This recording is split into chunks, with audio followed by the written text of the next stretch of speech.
Samsung Galaxy A14 4G has been officially listed on the company's Malaysia website. This comes after the brand introduced the Galaxy A14 5G in the Indian market. The phone comes with a water drop notch for the selfie snapper, triple camera rings on the back panel, a side-mounted fingerprint sensor for security, 10-watt standard charging support, and a 3.5mm audio jack. The handset comes in black, silver, and dark red color options.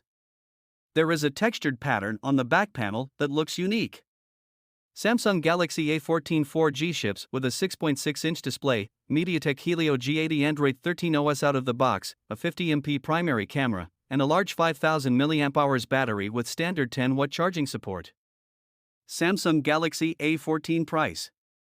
The Samsung Galaxy A14's price is yet to be revealed officially. The handset has been listed on Samsung's Malaysia website. The phone has received BIS certification, which suggests the phone will be launching in India soon. Detailed Samsung Galaxy A14 4G specifications video link in description.